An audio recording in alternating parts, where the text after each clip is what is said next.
Voilà, bonjour les amis, aujourd'hui nous retrouvons l'évangile de Luc, cette fois-ci au chapitre 21, et donc les versets 1 à 4. Levant les yeux, Jésus vit ceux qui mettaient leur offrande dans le tronc. C'étaient des riches. Il vit aussi une veuve misérable qui mettait 2 petites pièces. Et il dit vraiment, je vous le déclare, cette veuve pauvre a mis plus que tous les autres. Car tous ceux-là ont pris sur leur superflu pour mettre dans les offrandes, mais elle a pris sur sa misère pour mettre tout ce qu'elle avait pour vivre. Voilà. Alors moi j'adore ce petit texte parce que d'abord il est court et qu'en plus on a tout de suite l'impression que c'est complètement limpide, hein, et que l'idée elle est vachement simple, que voilà, le geste. Et d'ailleurs, dans la traduction grecque, on le voit bien, le geste qui est de jeter, en fait, jeter les offrandes. Le geste est exactement le même. La seule chose qui change, c'est la fortune de la personne qui le fait, le montant de ce qu'il y a dans l'offrande. Et donc, globalement, et puis, bien entendu, ce qui peut changer aussi, c'est la motivation, voilà, puisque certains vont donner une offrande pour que ça se voie, et d'autres pour, effectivement... une prière ou faire quelque chose qui est lié vraiment à la foi. Alors, il y avait Saint Augustin, vous savez, mon ami Saint Augustin disait « Il vaut mieux avoir Dieu dans son âme que de l'or dans le tronc du trésor. » Voilà, parce que c'est vrai que voilà, alors dans le temple, en fait, il y avait une des esplanades qu'on appelait l'esplanade du trésor, dans laquelle il y avait plusieurs troncs, et je crois qu'il y en avait jusqu'à 13.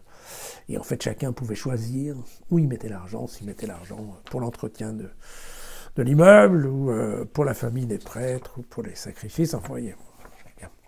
Alors, évidemment, voilà, cette première analyse, elle est une analyse qui est très simple, qui est de dire, en effet... cette veuve a beaucoup plus de mérite, hein, parce qu'elle prend sur son essentiel et non pas sur son superflu. Et donc ça devient un message dans lequel Luc nous dit qu'il aime bien les pauvres, hein, et on retombe d'ailleurs sur le psaume 146, le Seigneur soutient la veuve et l'orphelin. Voilà, hein. Et donc bien entendu c'est un message qui est lié en effet au fait que pour Dieu, le critère d'évaluation, pondération du comportement d'une personne n'est pas dans la taille de l'offrande, mais dans la dimension relative de l'offrande. Voilà.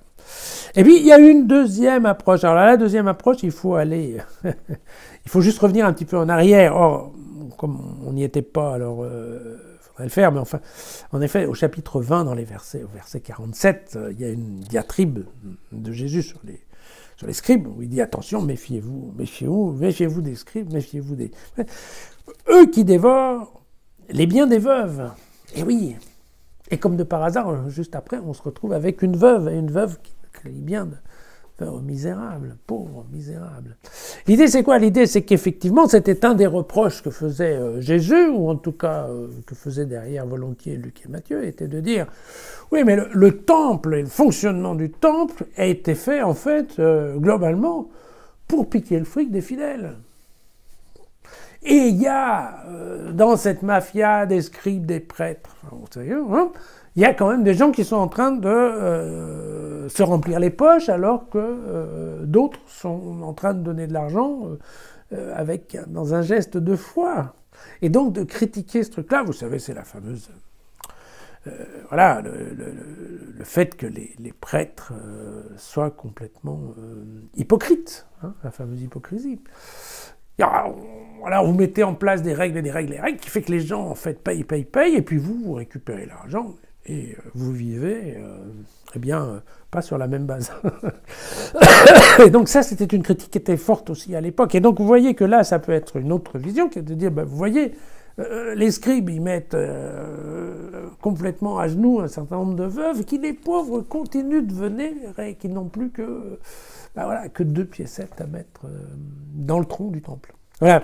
Et donc, vous voyez qu'à ce moment-là, le sens de l'évangile de Luc devient un peu différent, puisque c'est plutôt un message de réconfort en disant, ok, quand il y a, dans une église où il y a à la fois des scribes trompeurs, et puis aussi des veuves tout à fait honnêtes et complètement dévouées. Voilà.